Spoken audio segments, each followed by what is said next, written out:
Bonjour. Alors, je reprends la diffusion de la vidéo numéro 2. Il est bien 14 heures et quelques. Je vais oublier de faire passer à l'heure d'été ma montre. C'est pour ça que je croyais être en avance. C'était surprenant aussi. Bien, donc nous allons faire un cours aujourd'hui sur le Sahara, dans le cadre du chapitre 4 de géographie, l'Afrique en retard, l'Asie en avance. L'Afrique, c'est la plus grande concentration de PMA dans le monde, donc pays les moins avancés. C'est un continent un peu marginalisé par le commerce et l'intensification des flux qui ont moins concerné l'Afrique que les autres régions du monde, alors que l'Asie est sortie de la transition démographique, ou quasiment, qu'elle est devenue l'atelier du monde, notamment la Chine, et que beaucoup de pays asiatiques sont des pays émergents, donc des pays en développement qui s'industrialisent. Parmi ces pays en développement qui s'industrialisent, il y a certains pays émergents qui sont des puissances émergentes, ou si on préfère, des puissances ascendantes. Je vous ai fait un petit topo la semaine dernière sur l'utilité qu'il y avait à ne pas confondre les deux notions. Bon, alors ce flux vidéo sera intégré dans le cahier de texte aujourd'hui et normalement il doit vous permettre de vous tenir au courant de l'avancée du cours. Donc vous aurez normalement chaque semaine un film qui sera mis en ligne dans la journée du lundi et puis un petit formulaire qui sera déposé le vendredi avec quelques questions auxquelles il faut répondre entre le samedi et le jeudi suivant, ce qui vous laisse quand même une semaine. Alors le but étant de maintenir le contact et d'être en rythme les uns et les autres. Il est clair que à côté de ces divisions, de cette diffusion unilatérale dans lesquelles je dispense un petit cours, on pourrait faire des rencontres plus conviviales. Alors vous voyez que l'idée de venir en direct pendant les diffusions est appréciée par certains élèves qui du coup avaient proposé même ou réclamaient qu'on leur mette des notes de participation. Bon, si vous regardez le film en léger différé, ça ne vous empêche pas de poser des questions et de participer aussi. Et il n'est pas question d'obliger quiconque à aller en direct sur un réseau social. En revanche, si vous êtes mineur et que vous allez sur un réseau social, vous devez normalement solliciter l'avis et l'autorisation de vos parents. C'était le sens de la remarque que j'adressais aux élèves la semaine dernière. Bien, alors pour en revenir à nos moutons. Alors, dans le cadre de ce chapitre 4 de géographie, l'Afrique en retard et l'Asie en avance, on va terminer l'Afrique. On va terminer l'Afrique et ensuite, il n'est pas évident que nous continuions l'Afrique parce que j'ai un gros morceau du programme d'histoire en suspens. Et donc je pense que pour ce qui est des TL, on va passer assez rapidement au programme d'histoire dans les semaines qui viennent pour que ce point qui concerne notamment donc les échelles de gouvernement ne soit pas reporté au calendrier grec. Voilà. Alors, pour ce qui concerne donc ce cours sur l'Asie, nous avons vu quelques généralités sur le continent, sur l'Afrique, pardon. Nous avons vu quelques généralités sur le continent africain, qui est un continent dont la situation est assez paradoxale. Son économie a toujours été tournée vers l'extérieur, mais c'est une économie qui a toujours eu des caractéristiques favorables au développement local, parce que c'est une économie d'exportation, une économie de traite qui prédomine dans l'histoire de l'Afrique et jusqu'à aujourd'hui. Autrement dit, des échanges asymétriques entre l'Afrique qui fournit des produits bruts au reste du monde et des investissements étrangers en Afrique qui ne sont pas toujours très profitables à la population. Alors le deuxième point, c'est une étude de cas. Dans votre programme, vous avez à chaque fois un cours un peu général et puis une étude de cas. Donc l'Afrique et les défis de son développement sera suivi d'une étude locale qui est celle du Sahara. Et on va essayer de voir si les problèmes et les enjeux du Sahara reflètent ceux qu'on a repérés à l'échelle continentale. Ensuite, pour l'Asie, on fera une... Il s'agit surtout de comparer le développement en Asie de l'Est des deux grandes puissances régionales, le Japon et la Chine, qui ont choisi des voies quelque peu divergentes, puisque le Japon s'est industrialisé grâce au dynamisme de son marché intérieur, tandis que la Chine a plutôt décidé une voie de promotion de ses exportations et pas assez développé peut-être ses classes moyennes, enfin moins en tout cas que le Japon et moins vite, même s'il y a un rattrapage spectaculaire qui est en train de s'opérer aujourd'hui. Alors ça sera l'occasion, cette comparaison Chine-Japon, de parler du développement en vol d'oies sauvages, qui est un terme un peu poétique pour parler d'économie.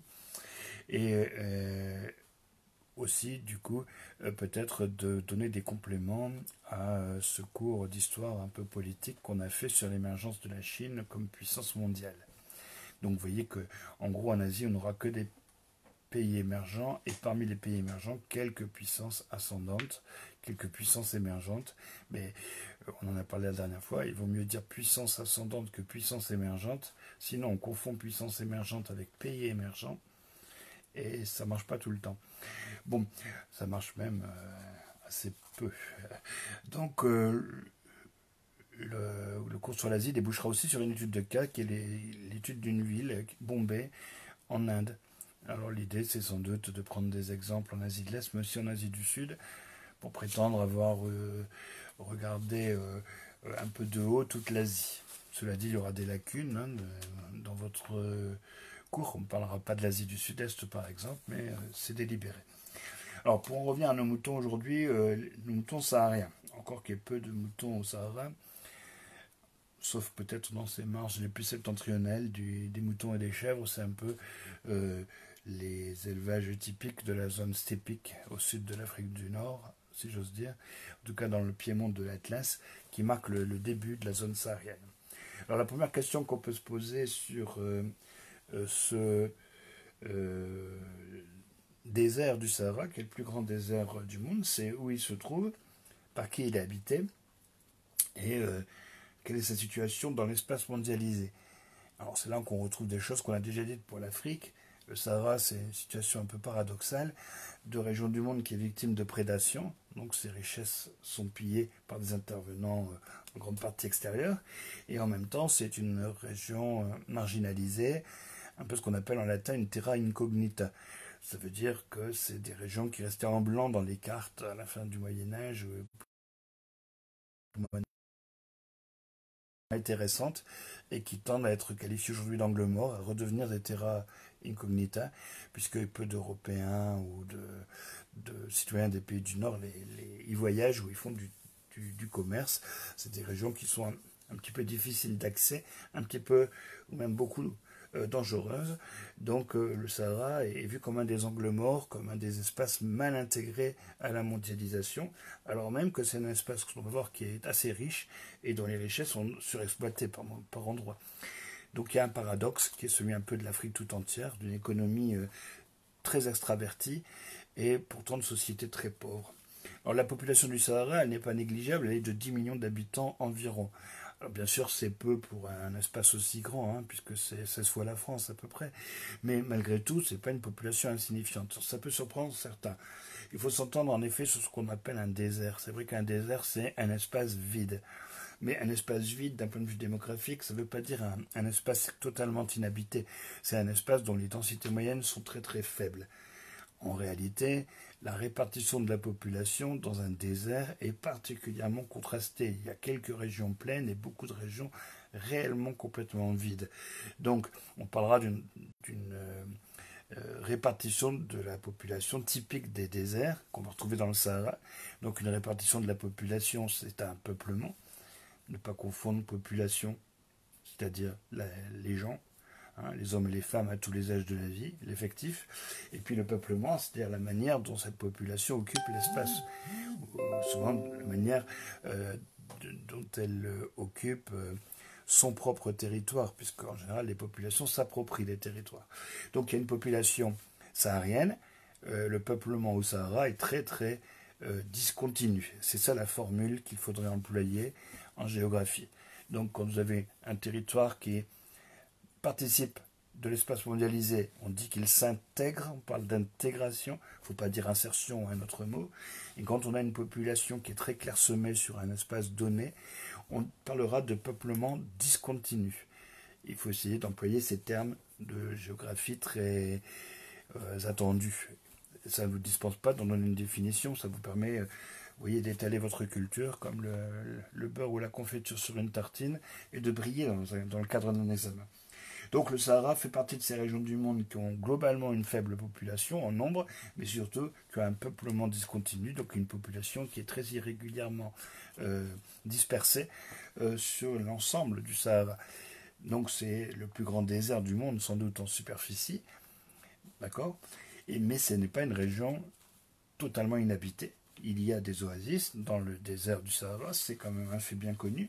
Et ces oasis, elles peuvent avoir deux sortes d'habitants, des habitants permanents qui vivent dans l'oasis, notamment quand l'irrigation traditionnelle y est possible, parce qu'il y a suffisamment d'eau. Et puis il y a des populations qui fréquentent les oasis comme des stations sur un parcours. De nombreux voyageurs traversent le désert du Sahara du nord au sud, du sud au nord depuis la nuit des temps. C'est un désert qui est très fréquenté en termes d'échanges. Les caravanes de marchands sont quelque chose qui a toujours existé, notamment parce que on allait chercher en Afrique occidentale de l'or et que le Maroc et les autres États islamisés de la Méditerranée occidentale ont toujours connu une abondance d'or, y compris au Moyen-Âge, quand le monnayage en or n'existait pas dans l'Europe chrétienne, il existait encore dans la civilisation, l'ère de civilisation musulmane, et beaucoup de cet or venait d'Afrique subsaharienne et traversait le désert. Cela dit, il y a aussi des mines d'or dans l'espace saharien, en tout cas aux confins du Sahel. Bon, donc vous avez un espace qui est vide, au sens où son peuplement est discontinu, il n'est pas totalement inhabité. 10 millions d'habitants, c'est quand même une population globalement pas négligeable. Ces 10 millions d'habitants, donc, vivent dans des oasis dans le désert, à côté des oasis traditionnelles, qui sont donc des petites agglomérations, quelquefois devenues grandes autour de points d'eau. Vous avez des villes plus récentes qui sont nées de l'exploitation des hydrocarbures, comme des villes algériennes, à Simessaoud par exemple, qui sont nées aussi de plantations militaires, ou bien parce que une mine de fer, de phosphate, ou bien d'or a été implantée. Donc ces oasis-là ne sont pas forcément situées sur des sources, mais disons que à l'époque contemporaine, ils ont été ces sites urbanisés en raison de l'intérêt économique ou politique porté à la région. Il y a aussi, et c'est peut-être le plus important, dans le Sahara, beaucoup de populations nomades, d'éleveurs, qui vivent aux marges du Sahara, aux marges septentrionales et surtout peut-être aux marges méridionales. Alors la zone de transition entre le désert de sable ou de rochers profonds et très très secs et puis les autres régions est appelée par certains géographes le Sahel. Donc il y aurait un Sahel du nord et un Sahel du sud. Alors en fait, dans l'usage, on n'emploie pas le mot Sahel au nord du Sahara, enfin très peu. Au nord du Sahara, progressivement, donc on a un paysage de steppe qui se met en place avec des éleveurs nomades, oui effectivement, puis les montagnes de l'Atlas, et ensuite on arrive dans le domaine méditerranéen. Au sud, vous avez une zone qu'on appelle le Sahel tout court, pas rarement du Sahel méridional, et qui est une zone de transition entre le désert cette fois-ci et les savanes plus humides de l'Afrique équatoriale et donc subtropicale. Il est clair que ce Sahel est une bande allongée parallèle donc au désert saharien qu'on a autrefois appelé le Soudan. Et c'est pour ça qu'il y a eu dans l'histoire coloniale un Soudan français qui est devenu le Mali et un Soudan britannique, plus exactement anglo-égyptien, qui aujourd'hui est devenu le Soudan et le Soudan Sud, puisque c'est un pays qui vient de voler en éclats. Il y a une partition qui est une façon un peu anglo-saxonne de régler le problème quand vous avez des tensions à l'intérieur d'un État, entre en l'occurrence des populations du nord et des populations du sud, les unes très islamisées et portées à exploiter les richesses pétrolières à leur propre enfin dans leur propre intérêt, et celles du Sud, qui sont des populations d'Afrique subsaharienne, donc on aurait dit noires il y a quelques décennies, hein, animistes, chrétiennes, pas toujours islamisées en tout cas, et qui ont un contentieux avec les populations du Nord. Donc il y a deux Soudans, comme peut-être un jour il y aura plusieurs Mali ou plusieurs Niger, parce que des menaces pèsent sur la cohésion des pays de la zone saharienne, on va en parler par la suite. Donc pour en finir avec la population, je vous disais que dans ce Soudan ou ce Sahel méridional, on a pas mal de populations nomades. Ces populations nomades donc vivent dans le Sahel, mais leur parcours avec leurs animaux les amène à atteindre le Sahara, à le traverser en partie parce que en fait, il faut imaginer qu'il y a des zones du point de vue climatique, floristique, qui sont des zones sahéliennes, mais formant des îlots dans la zone aride. Donc les populations nomades ont l'habitude d'avoir des parcours aux marges du Sahara, des parcours mixtes, on pourrait dire, entre le désert et le Sahel, ou entre le désert et la steppe. C'est pour ça que ces populations nomades, elles ne résident pas à proprement parler dans le Sahara, mais sont des utilisatrices traditionnelles de l'espace saharien. Qui n'est pas délimité nettement. En fait, le passage entre le désert et puis les autres régions climatiques ce sont des passages de transition. Bon, donc on a une population, voilà, avec des populations sédentaires, des populations nomades, aujourd'hui souvent sédentarisées, plus ou moins par la force d'ailleurs par les États, et une population très diversifié. On verra sur le plan politique, c'est pas un groupe ethnique, mais de euh, nationalités qui occupent le monde saharien, si on peut parler de nationalité. Alors, le deuxième point, c'est donc, je vous le disais tout à l'heure, un espace qui est assez immense. Donc, 16 fois la France, 8,5 millions de kilomètres carrés. Ça, c'est également un trait qu'on peut considérer comme une illustration euh, des caractéristiques de l'Afrique en général. L'Afrique en général est très grande, le désert du Sahara est très grand. L'Afrique est très grande parce que c'est le troisième continent, hein, après l'Asie et l'Amérique du Nord. Bon, on ne voit pas sur les cartes, hein, parce que les cartes ont tendance à réduire l'importance des pays de la zone équatoriale, et il y en a beaucoup en Afrique.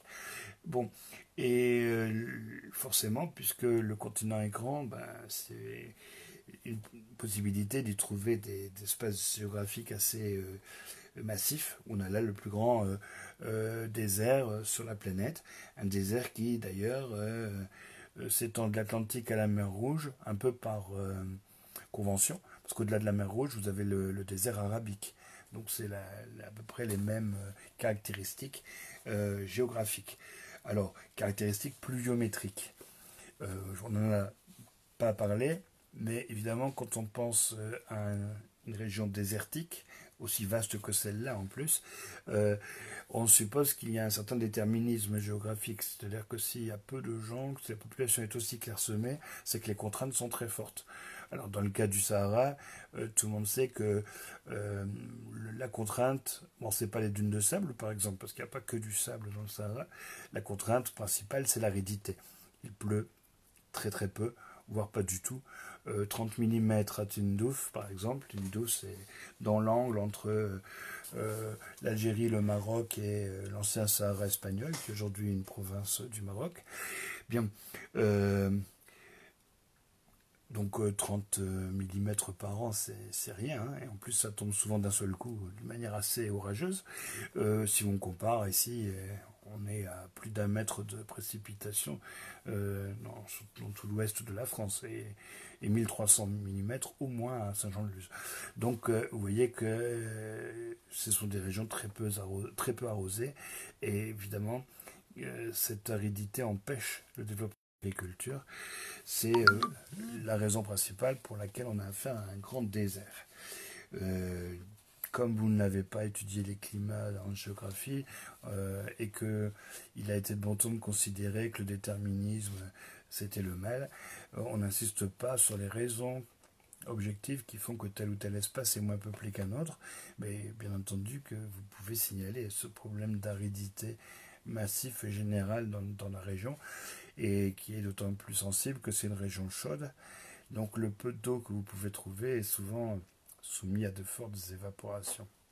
Donc si vous avez une saison des pluies, eh bien l'eau n'est pas stockée longtemps, elle s'évapore rapidement. Donc par exemple dans le désert continental, le delta continental du Niger, au sud de Tombouctou. Donc une région très grande avec pratiquement aucune ville à l'intérieur du Sahara, mais toutes les villes sont en périphérie. Tobrouk, par exemple, en Libye, sur la côte, ou Benghazi. Euh, Alexandrie, c'est sur la côte. Port-Soudan, une ville plus récente, pour exporter les choses. Tombouctou, qui se trouve juste à la limite, hein, nord du Sahel. On n'est pas tout à fait dans le Sahara. Et finalement, quand on a des villes intra-sahariennes, je ne dirais pas que ce sont des exceptions, mais c'est parce qu'il y a un phénomène géographique atypique. Enfin, l'Égypte, c'est un nom du Nil, tout le monde le sait depuis la plus haute antiquité. Autrement dit, si vous avez une grande vallée fluviale, même dans une zone qui par ailleurs est désertique, vous pouvez cultiver, il y a de l'eau, il y a du limon. Donc voilà, on se retrouve avec l'Égypte très peuplée, très urbaine, qui est en plein milieu en fait du Sahara, mais l'Égypte utile, c'est juste la vallée du Nil. Alors, donc vous avez globalement une population très clairsemée, des dimensions énormes, mais une région du monde qui est marginale. Alors, pour la France, c'est notre plus vaste colonie. Si vous regardez à quoi ressemblait l'empire colonial français, eh bien, on va dire qu'une grande partie de sa superficie, c'était le désert du Sahara. Alors, ça explique une espèce de fascination qu'on a toujours pour cette région du monde. Donc j'en parlais ce matin avec les TS, mais je pensais à Pierre Benoît, qui est un écrivain qui vivait souvent, enfin qui venait en villégiature ici au Pays Basque. Il a situé l'Atlantide au Sahara, et beaucoup d'explorateurs français se sont efforcés de découvrir l'intérieur du Sahara. Euh, Par exemple, René Caillé a été le premier Européen à aller à Tombouctou, et c'était à l'époque une vraie performance. Et en même temps, y compris quand il s'agissait de coloniser le Sahara, il n'avait pas un grand intérêt économique et il ne passionnait pas la population. Donc si les militaires étaient heureux de faire des colonies pour le prestige de la nation, on ne peut pas dire qu'il y ait un tropisme complètement unanime des Français pour le Sahara, qui a été vu comme vide et peu intéressant. C'est un peu le cas de l'Afrique tout entière. Vous savez que les jeunes gens qui faisaient l'école coloniale essayaient à toute force d'être nommés en Indochine, à défaut au Maroc, et que l'Afrique subsaharienne, on disait l'Afrique noire à l'époque, était assez peu recherchée. Bon, et à l'intérieur de cette Afrique subsaharienne, il est évident que on préférait les zones humides et si possible tempérées aux régions prétendument hostiles, donc aussi bien le Sahara que les régions trop arrosées de l'équateur. Alors nous en venons aux ressources, et justement on parle d'eau. Alors il faut savoir qu'au Sahara, assez étrangement, on a beaucoup de richesses naturelles, et notamment on a beaucoup d'eau. Alors ça peut vous paraître surprenant, je viens de vous expliquer qu'il ne pleut pas. Mais justement, on a beaucoup d'aquifères fossiles, c'est-à-dire des nappes d'eau qui sont des nappes d'eau qui ont été constituées par des précipitations qui remontent à plusieurs siècles. Alors le problème de ces nappes d'eau, c'est qu'elles sont exploitées, même surexploitées, et que donc elles sont en train d'être vidées. Elles ne pourront pas se reconstituer. Il y a évidemment aussi beaucoup de soleil, et donc ça peut être une énergie intéressante. Il y a beaucoup de gens qui ont des projets de développement d'énergie renouvelable en Afrique, notamment au Sahara, dans les régions sahariennes. On pourrait exploiter potentiellement le vent, et puis aussi, pardon, ce soleil. Donc on a des projets, par exemple, de stations solaires au Sahara. Desertec, c'était le nom d'un projet allemand qui a été lancé en 2009, avec l'idée de fabriquer de l'électricité solaire au Sahara pour les pays de la région et peut-être aussi pour les Européens. On aurait réexporté, si vous voulez, de l'électricité vers l'Espagne. Alors c'est un projet un peu difficile parce que l'électricité se transporte mal et puis parce que les technologies et les entreprises mobilisées dans ce projet étaient européennes, notamment allemandes. Et après la crise de 2008, l'engouement pour ce projet a un peu baissé. Et vous imaginez bien qu'aujourd'hui, à cause des tensions politiques sur place, c'est un petit peu devenu hors de propos. Mais enfin, à long terme, ça pourrait être très intéressant pour le Sahara de développer l'énergie solaire parce qu'il fait non seulement chaud, mais surtout le climat est ensoleillé, c'est-à-dire il y a très peu de nébulosité et pas beaucoup de nuages. Donc on a vraiment des conditions excellentes pour produire de l'électricité solaire. C'est quelque chose que vous verrez peut-être se développer dans un avenir proche. Donc beaucoup d'eau, beaucoup de soleil. Alors, mais vraiment énormément d'eau souterraine. Hein. Il faut comprendre que le Sahara, avant d'être désertique, a été pendant quelques milliers d'années une région très arrosée. C'est ce qui explique hein, qu'ici ou là, il y a un peu d'eau qui apparaissent à la surface et surtout, il y en a beaucoup sous les pieds des Sahariens. On va dire toute la moitié ouest du Sahara a des ressources en eau assez importantes. Alors, deuxième point, bonjour Diana, des ressources et bonjour Jean et Mathis et tous les autres. Bon, au niveau des ressources, je vous disais, oui, on pense plus facilement aux ressources du sous-sol. Donc, il est clair que le Sahara est riche en pétrole et riche en hydrocarbures en général. L'Algérie est le troisième producteur mondial de gaz naturel. Et il y a énormément de minerais par ailleurs. Au Sahara, il y a des phosphates en Mauritanie, comme il y en a plus au nord au Maroc. Il y a du fer un petit peu partout. Énormément d'uranium au Mali et au Niger, ce qui explique l'intérêt de la France pour ces pays. Enfin, c'est l'une des raisons, puisque notre énergie en France est d'origine électrique et que l'électricité produite en France est à 80% nucléaire. On a donc besoin d'uranium. Cet uranium, on l'achète au Sahara. Enfin au pays du Sahara. Alors oui, là encore, on est bien dans l'illustration de ce qu'est l'Afrique à l'échelle mondiale, puisque nous sommes dépendants de l'uranium de la région saharienne, comme le monde est dépendant des métaux rares qu'on recherche pour fabriquer des téléphones portables. Et la plupart de ces métaux rares, on les trouve en Afrique. Alors, pas dans la zone saharienne, plutôt dans le bassin du Congo. Mais voilà, ce qui explique euh, que l'Afrique, bien que très marginale, représentant un faible pourcentage du commerce mondial, est quand même une économie assez extravertie. Donc, de l'eau, du soleil, du pétrole et du gaz, pas mal de minerais. Ça veut dire, potentiellement, on a un continent riche et le Sahara fait partie des régions potentiellement riches d'Afrique. Mais l'exploitation des ressources donc sahariennes, on peut voir qu'elle ne profite pas beaucoup aux populations, qu'elle est assez typique de l'exploitation des ressources partout en Afrique. Alors, je vous renvoie à ce qu'on avait dit en début de chapitre sur l'économie de traite. Si vous regardez les infrastructures sahariennes, alors les pipelines, comme on dit en anglais, les transports par tube, les oléoducs, les gazoducs, eh bien, ça ne forme pas un réseau, mais plutôt des voies d'exportation. Autrement dit, la voie ferrée qui va acheminer vers Nouadhibou le minerai de fer mauritanien, bon, bah, c'est un chemin de fer unique de l'intérieur vers un port. Et en général, les transports par tube dans la région saharienne, vous pouvez en faire une carte. Il s'agit donc de partir du gisement vers la périphérie du Sahara et un débouché maritime la plupart du temps, puisque ces productions sont largement exportées. Il n'y a pas de réseau. Et quand il y a des réseaux dans des États sahariens, c'est pas dans la partie saharienne de leur territoire. C'est-à-dire que si vous allez au Maroc ou en Algérie, vous avez un réseau routier ou un réseau ferroviaire même qui se met en place, mais c'est dans la partie méditerranéenne du pays. Le Sahara, il reste trop peu peuplé et trop victime d'une exploitation de type prédatrice pour qu'un maillage du territoire y apparaisse et qu'on ait affaire vraiment à des réseaux. Il y avait peut-être un embryon de réseau en Libye, parce que le colonel Kadhafi en avait fait une priorité, qu'il avait beaucoup de moyens et il avait mis en place un réseau, en gros, pour transporter l'eau des nappes aquifères qui se trouvent plutôt dans le sous-sol de la partie occidentale du pays vers le nord-est. Donc Benghazi, Tobrouk, tout ça, ce sont des régions où il n'y a pas d'eau du tout, même dans le sous-sol, alors que dans le sud de la Libye et dans l'ouest, il y a des nappes fossiles.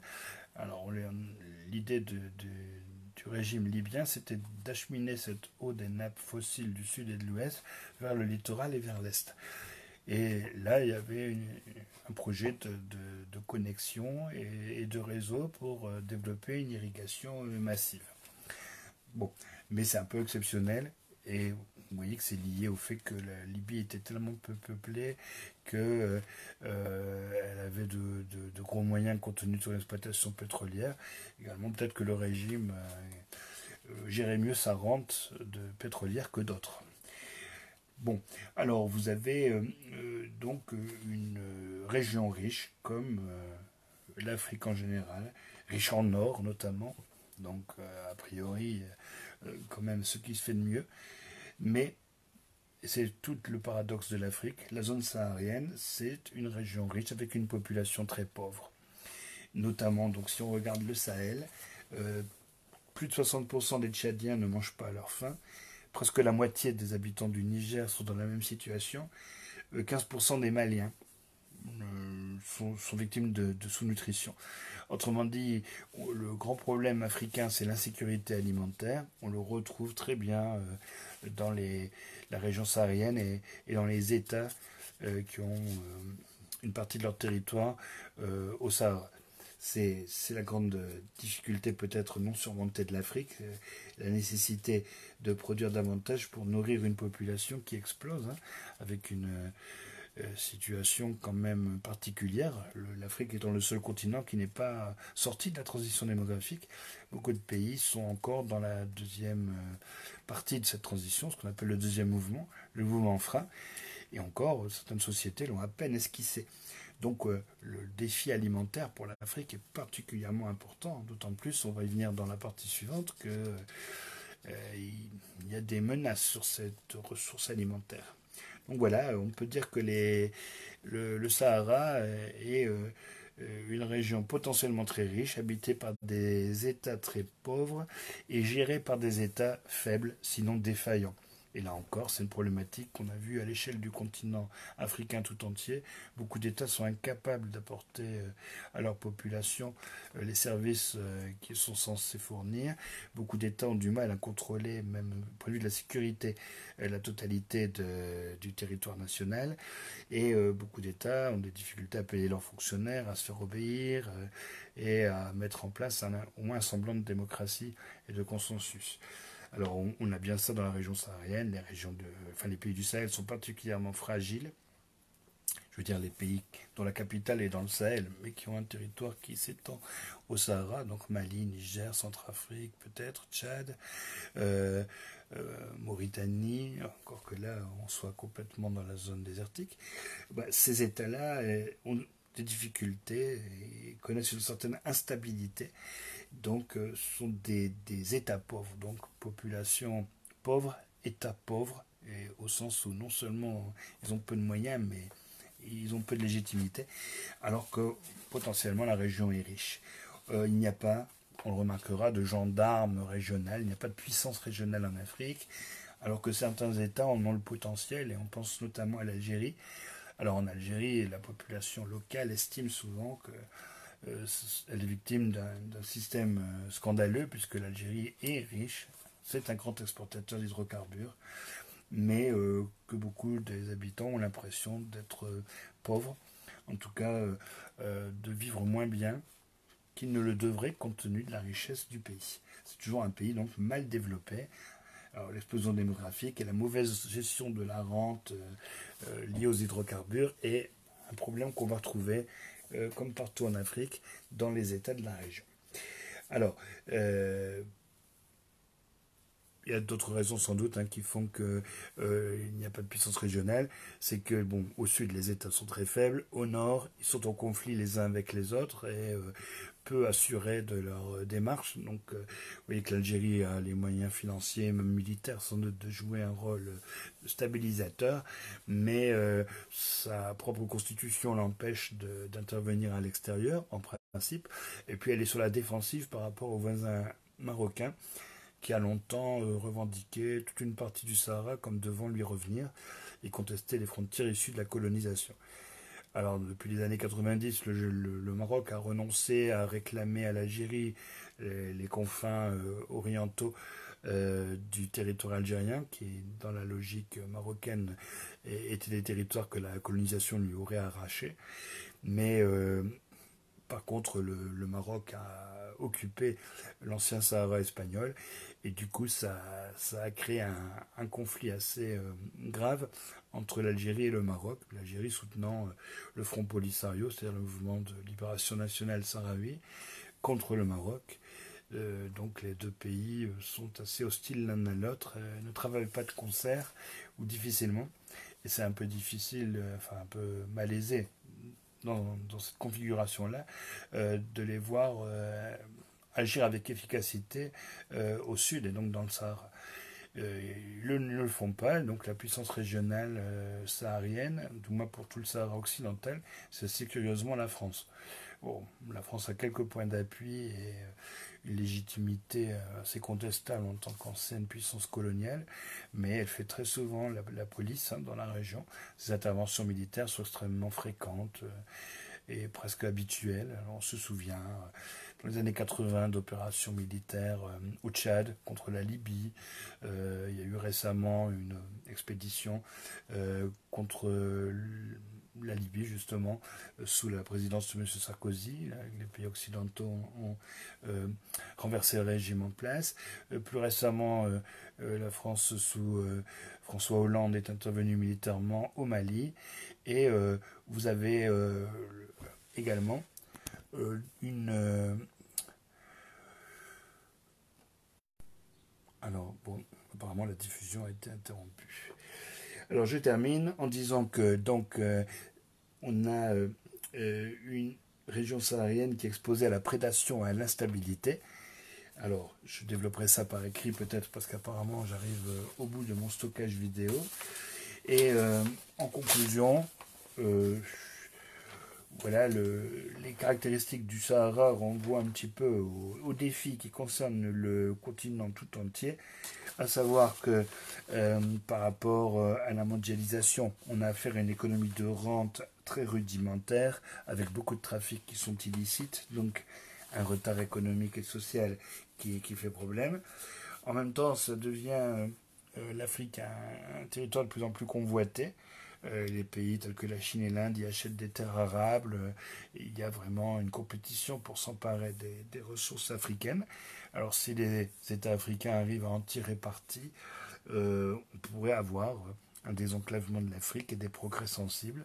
Actuellement, il y a un boom du numérique en Afrique et ça pourrait induire un développement économique spontané. Le téléphone étant utilisé en Afrique pour monter des affaires, pour faire du business, pour faire des paiements, plus systématiquement sans doute qu'en Europe par exemple.